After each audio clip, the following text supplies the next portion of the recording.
Hello, and welcome to this episode of Banking Out Loud. I'm your host, Sonia Portwood, and today we are going to be discussing sales tips. We're going to be talking about the value equation, a way of adding value to your clients in your sales process. This sales technique was developed by Archie Kelley, the managing principal of SalesPhysics. This value equation has been proven to significantly increase sales productivity, your revenue, and team morale, which I can attest, as PCBB has been using this value equation for some time now. Hello, Archie. Welcome to the podcast.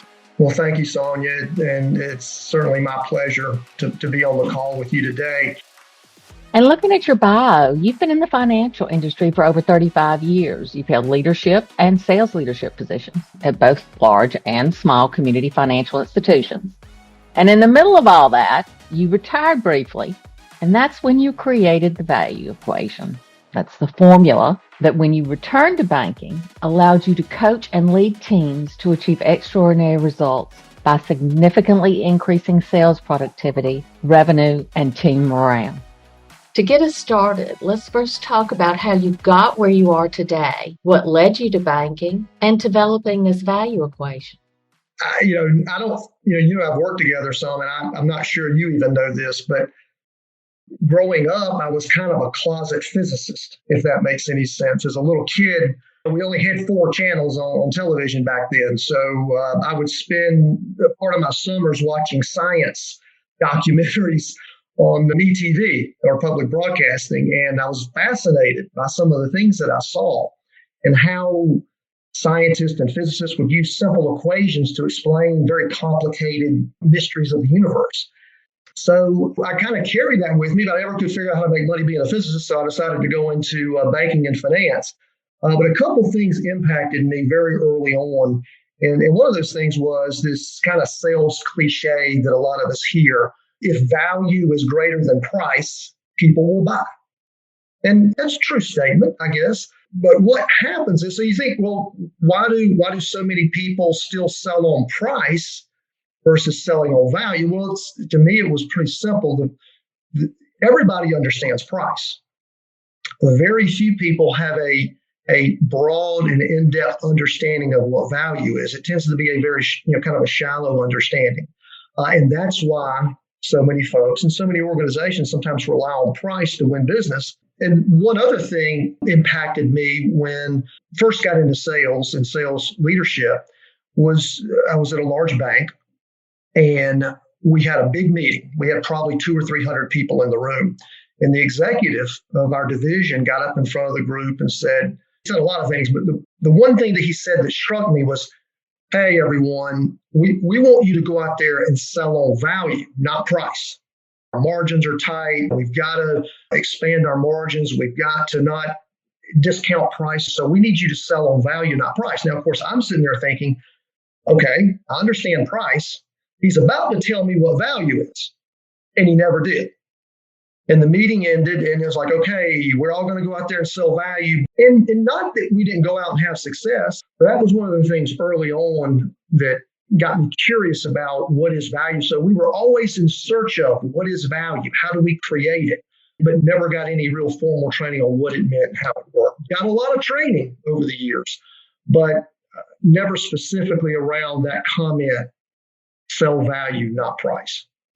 I think that's an excellent point. I've been in banking over 35 years and in sales in one aspect or another as well. And I lead the sales team here at PCBB. And while we have excellent people in the seats, and I do believe they add value, we are all about adding value to our clients. But I had never seen anyone actually break it down in a manner that was easily digestible and actionable the way that you had. And when I met you and was first introduced to the value equation, I knew immediately that that was something that we needed to introduce to our team because it would add so much value to their efforts in talking to the clients. So I agree with you. It is something that is talked about a great deal, but no one is told actually how to produce it. Sonia, to add on to what you just said, even talking about early on in my career, when there was this question about what is value and how do you sell value. They never went into specifics about what this was. There was always this discussion about, oh, well, you can't really define value. Value is determined by the client or the customer. So there's really no way to define it per se. So that was kind of the gist of the sales training was you have to talk to the client, understand what the client wants, and then you can provide them what they need. And there's truth in that.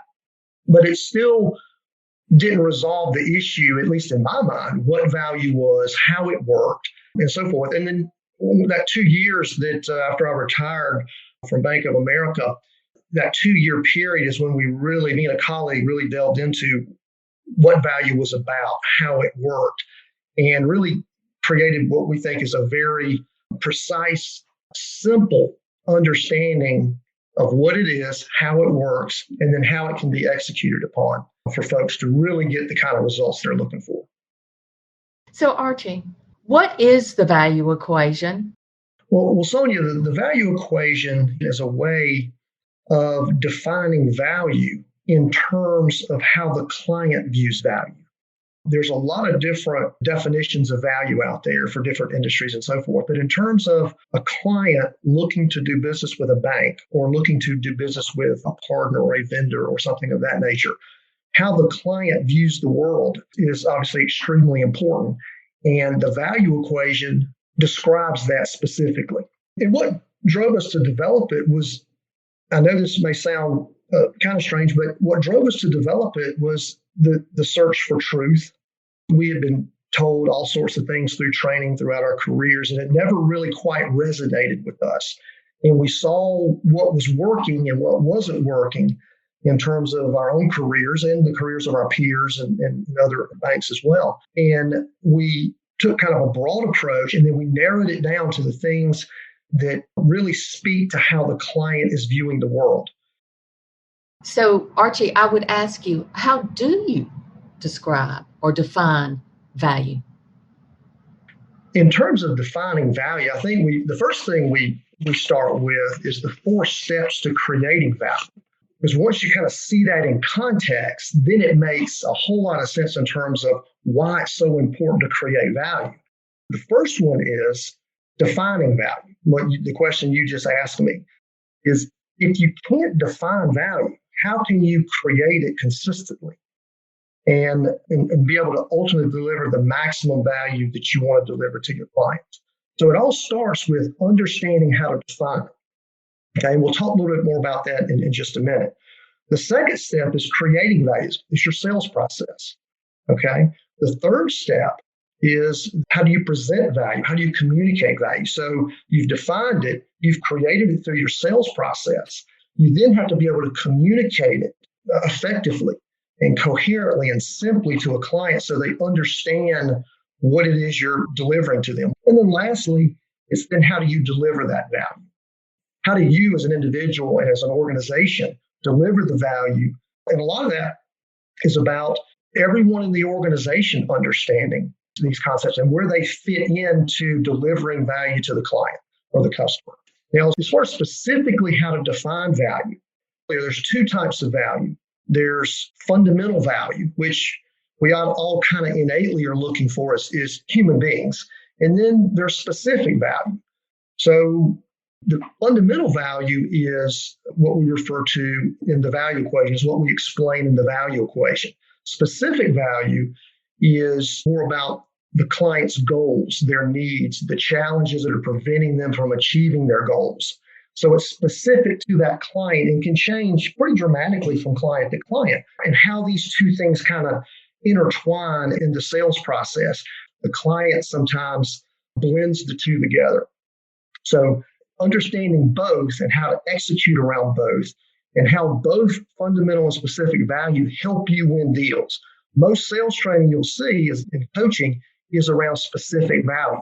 They don't talk about fundamental value, because here again, most sales training companies think that value emanates specifically from that transaction that the client is looking to execute. Archie, you said something that I think is very important. I'd like to put a little more emphasis on it, is that when you think of yourself as the customer, they have typically a goal they're trying to reach, or a problem they're trying to solve, if you can solve that for them, that is value. You are adding value to them. And oftentimes they may think they know what they need to solve that problem, but they may not. They may be looking in the wrong direction. So in the initial meetings with your customer, it is very important to identify their goals, their objectives, and the challenges they're facing. Then, if you can solve those, you're adding value. That's absolutely correct. Distinguishing between goals and challenges and needs. For a lot of times, salespeople and bankers find themselves as a place where the client has already decided in some way, shape, or form what they think they need. And they're shopping with the various providers to find a solution or find what's the best price or whatever. So it's really important, as you said, is identifying the goals, the challenges, objectives of that client, and then linking your solutions. And it takes some time and practice to learn how to do this, but taking your solution and linking it to the goal. If you just provide a solution and, the solution provides you the ability not to have to go to the bank anymore. You can do all your banking at your desk. That's good. But sometimes the client doesn't connect that to their goals. And I'll give you a quick example. I was at a community bank at the time. We were calling a relatively large client. And we talked about many different things. We were going through kind of our exploratory sales process, understanding their goals and challenges and so forth. Basically, the goals came down to they were trying to grow 20, 25% a year in revenue. And then they were trying to maintain their cost structure as best they could. And they felt like if they continued to grow, they were going to have to hire some people. And so we came back. One of our solutions in this big proposal that we made was, of course, remote deposit. Because one of the issues they were having was they had staff that were spending 2 or 3 hours a day going to the various banks that they utilized. And it was obviously costing a lot of time and money. So we offered the solution. We linked it to you can continue your growth trajectory and manage your expenses by being more efficient utilizing this product. And of course, long story short, we ended up winning the client, and there was, again, many other things involved. But they brought up specifically remote deposit at the end of the discussion.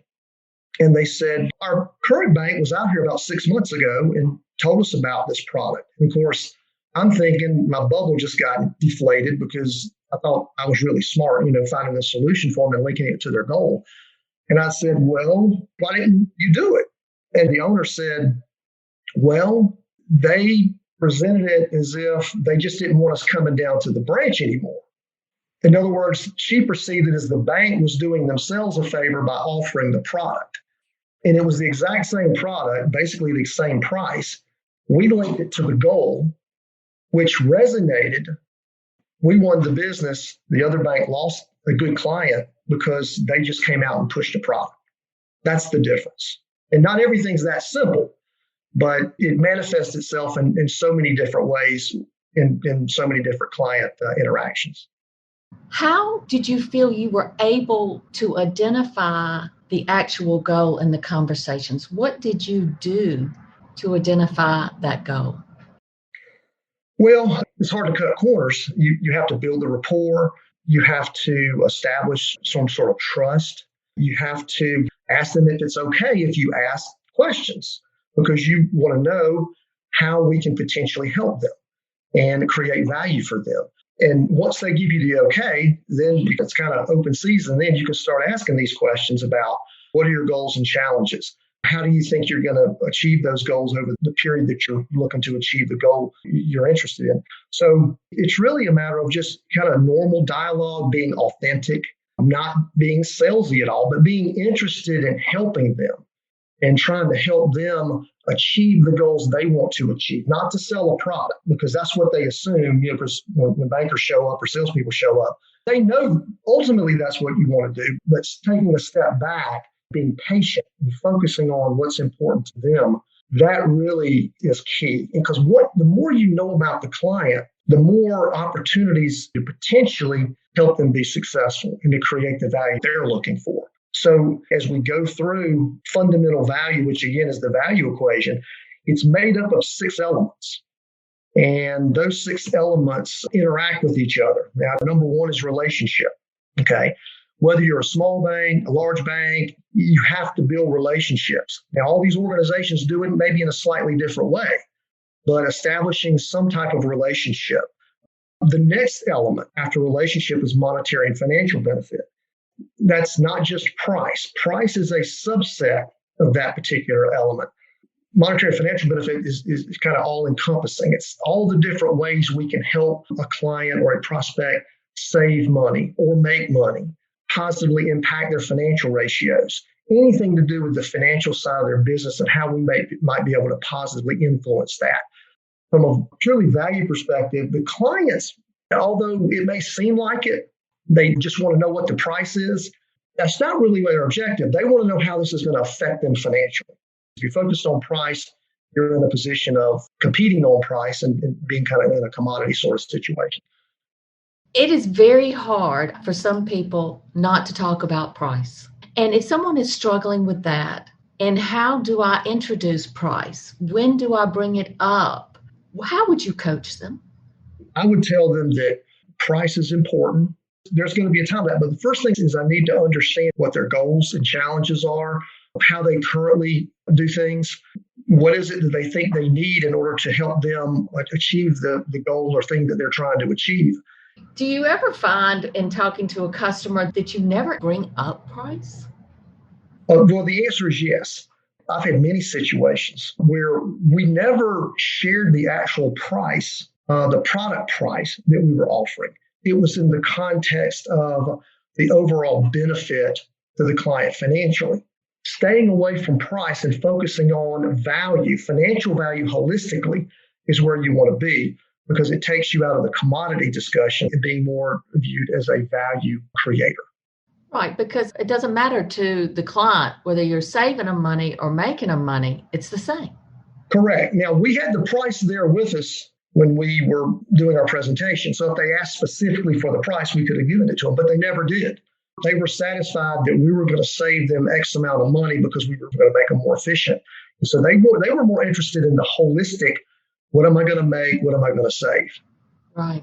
And what's keeping me up at night? Now I'm going to sleep. That's right. Okay. Back to the 6 elements to creating value. What's next? Well, Sonia, the first 2 elements, relationship and financial benefit, are pretty straightforward. Now, this is where the real magic starts to happen. The third element is what we refer to as efficiency and ease of doing business. So any way we can help a client, the employees at that company, be more efficient, make things easier for them, reduce the number of steps they have to execute in order to transact their banking activity or a process, anything we can do to make them more efficient on the financial side, regardless of what that is, allows them to spend resources in other areas to support their clients. The fourth element is what we refer to as risk improvement or risk mitigation. There's all kinds of risk out there: transaction risk, fraud risk, credit risk, personal risk, employee safety risk. There's all kinds of things going on. And the ability to identify ways that we can help change the risk profile in a positive way for a client or a company can be hugely valuable to them. The fifth element is something we refer to as the pain of change or friction. Being able to minimize. See, the other 4 you want to enhance. This one we want to minimize, because you could go create $1 million worth of value for someone, but if it's going to cost them $1.2 million to implement it, that's obviously negative value. So being able to minimize the pain of change, reduce the amount of friction if a client's considering doing business with us is hugely important. Has anyone ever seen an Apple owner's manual? Maybe there's some little pamphlet they put in there, but you don't have to read it. All you do is pick up the phone and start using it. Now, I would suspect if there was a 50-page owner's manual to an Apple iPhone, they probably wouldn't have sold as many phones. So the pain of change and reducing friction is hugely important. Being able to minimize it as much as possible adds to the value you're able to create. It puts you in a better position from an overall value perspective. The last element is what we refer to as the customer experience expectation. And that one's probably more important than all the other elements. It's your brand. It's what people think about you. It's what people think about doing business with your company and you as an individual. It's the experience people have when they call into the customer service center or they go into one of your banking centers or branches. That experience expectation, what they've heard, if they heard you don't quite execute as well as you portray, then that can be detrimental. But as a salesperson or a banker, you can have a tremendous influence on that in so many different ways. Just like you were saying some very nice things about what I do and what SalesPhysics does, that's certainly a positive for me. If your clients are out there saying good things, it's going to have a tremendous benefit. So whatever you go out and tell someone in terms of how you can create value for them, if other people are telling them the same thing, it's hugely beneficial. Right. It's about creating advocates for your financial institution. That's absolutely right. Focus some time and attention around how do we communicate the experience customers have when they do business with us. That's hugely important.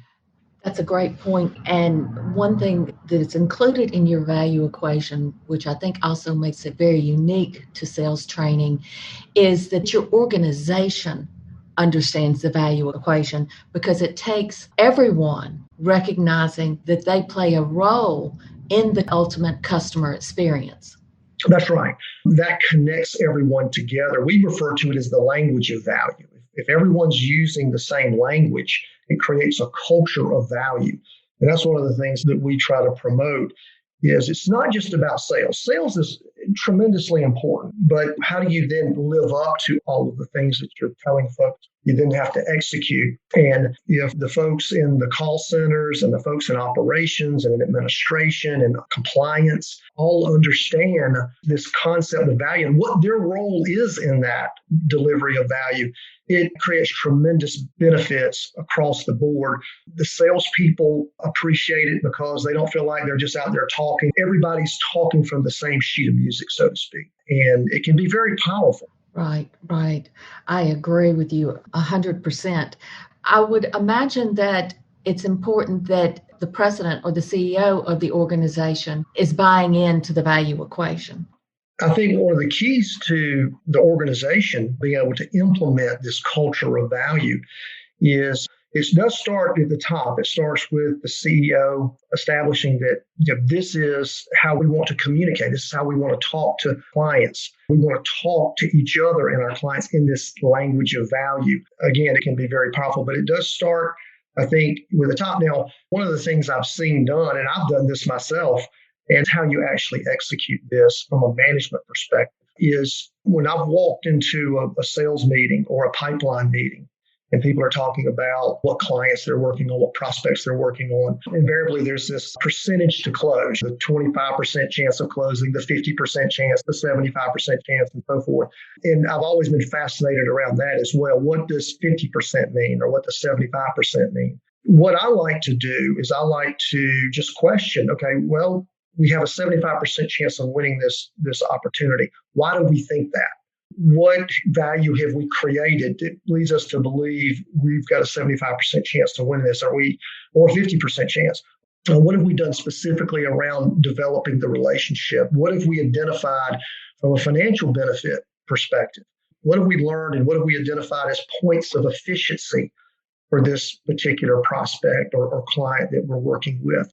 What have we done around the elements of value that leads us to believe we're in a position from a relationship perspective that we should beat out our competition? Now, hopefully that gives you kind of a sense for how this can manifest itself in the organization in a way that it becomes part of the lexicon, part of the language, part of how we do business. It's in a way kind of how we, in a very friendly way, hold each other accountable.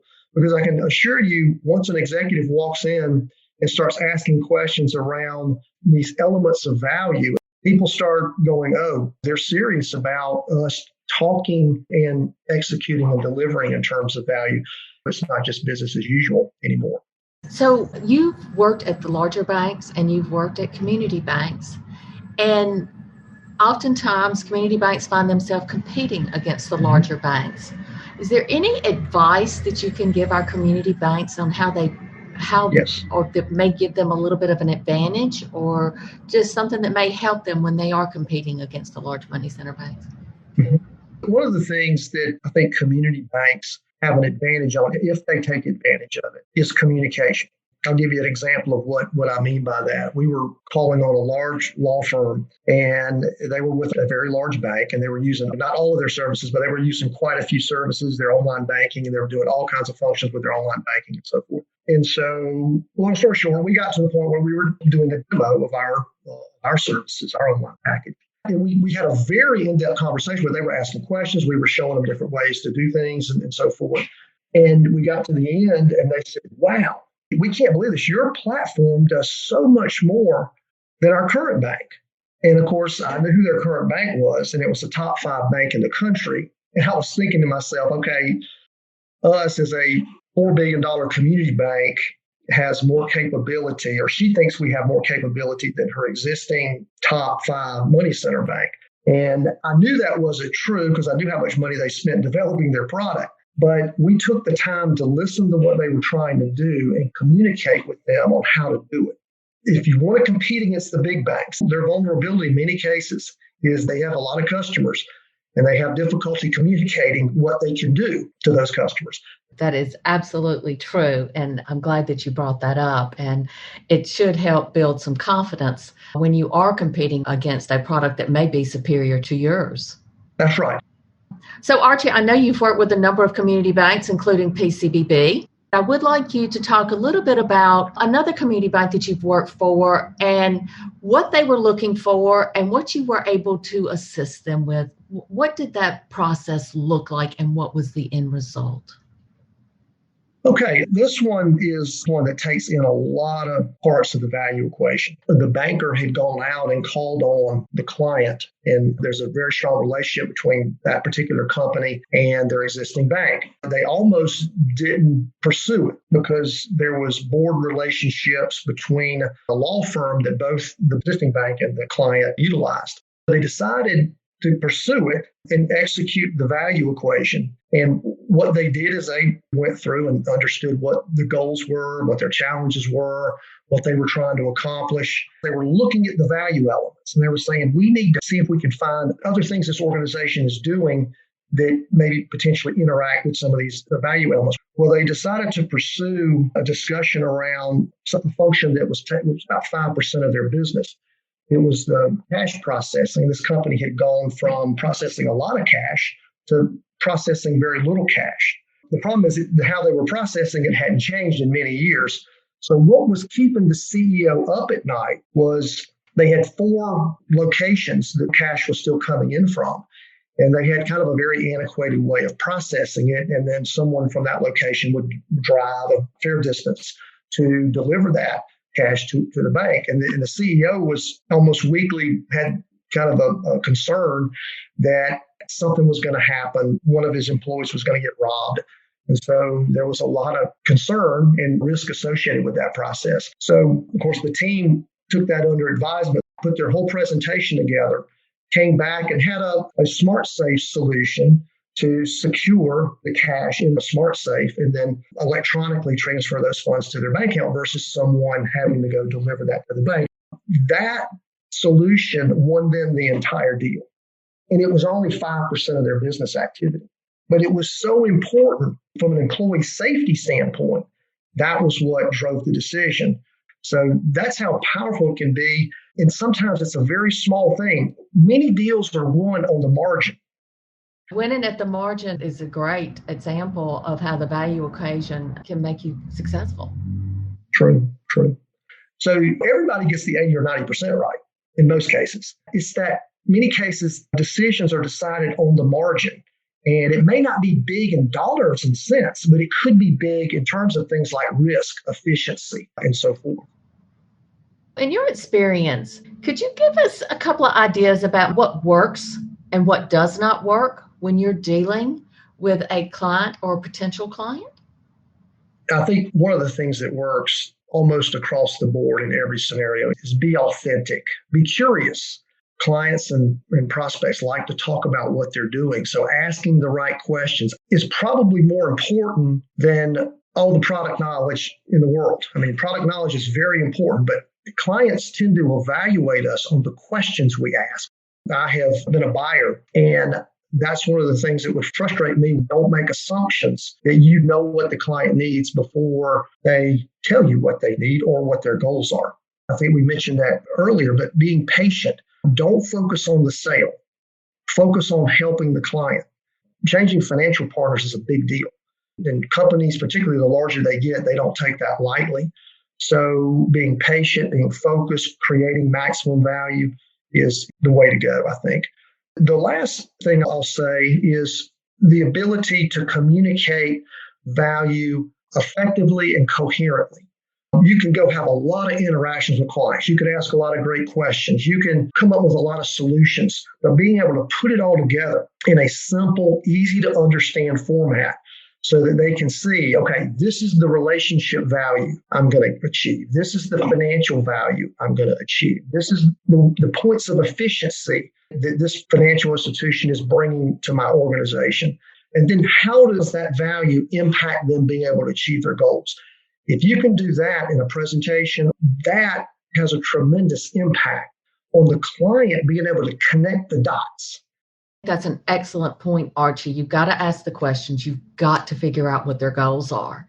And then you have got to tie it back, your solution, back to that goal so that it is crystal clear. Yes, absolutely. If our listeners walk away with that single point, I can't help but believe they'll see a difference in their closure rates. Agree. So now that we've talked a little bit about 3 things that they can absolutely implement immediately, tell us 3 things that don't work, that they should steer clear of. Sonia, I think the 3 things that I'll mention today is a banker or a salesperson walking into a client or prospect's office talking about their company, their bank, the products they offer, and what those products do. That's probably the thing that you want to avoid at all costs. The other thing is falsely assuming the client knows what they need. And again, we did touch on this earlier, but if you're in a position where the client already knows what they need, you're probably selling on price, or you're a commodity seller at that point. So don't always assume that they know what they need. And this one, I've experienced this last one a lot in my career, is where a banker or a salesperson tries to be the Lone Ranger. And they're going to go out and they're going to kind of just do it on their own. I would say that's not the right approach, particularly as companies get larger. Bring other resources that you have. Bring people in that have expertise in certain areas. Having that expertise and showing a depth of knowledge and capability and relationship is hugely important. I would say particularly for young bankers, going out and going head to head with a big bank or a regional bank, it's very difficult to do. So bringing in the appropriate situations a team of people to deliver the maximum value you can, I think, is appropriate. Bringing in bench strength. It also highlights the knowledge of your organization. And while that specialist may not get a sale, they're already starting to develop the relationship with that customer. And it leads back to the point you made about being patient, because just because they're not interested in that product today does not mean there won't be a need tomorrow. Right. And I can give you a quick example. It was the largest client I ever won being at a community bank, or I should say the team ever won. It ended up being a $40+ million DDA relationship, probably our largest DDA client in the organization. But we devised a really, any other way to put it, but a cool relationship plan where the regional president, the market president, the commercial banker or community banker, the treasury officer, and the branch manager all played a role in helping us win this deal and managing this relationship. The regional president formed a relationship with the CEO. The market president, the commercial banker, and the treasury officer focused on the CFO and the COO. The point is, the banker could have never orchestrated all of that himself and to have any chance of winning a relationship that size. He had to bring in these other roles, this other expertise to help deliver the maximum value to those various folks who were going to have influence. So it was very well thought out, very well done by the banker, and he certainly deserved a lot of credit for it. Great example, Archie. Well, I hope that our audience has recognized the value in selling on value. And Archie, if someone would be interested in reaching out to you about how they may bring the value equation into their organization, how could they reach you? Well, they can reach me at my email, archie.kelly@salesphysics.com. We have a website. They can reach out to us on www.salesphysics.com. And of course, they can contact me on LinkedIn and we can connect and have a conversation. Well, Archie, thank you so much for being our guest today on Banking Out Loud. We appreciate you sharing all of your knowledge and experience with us. And our hope is that our listeners have found something that they can use in their day-to-day activities as they talk to their clients and as they meet with other groups within the organization. Thank you so much, Archie, for joining us. Thank you, Sonia. It was my pleasure. To our listeners, thank you for tuning in. If you haven't already, make sure to check out our other episodes and subscribe so you're the first to know when a new episode is dropped. We're always looking for suggestions on what to cover. So you have something in mind you'd like to know more about, please let us know. You can email us at bankingoutloud@pcbb.com. Until next time, take care.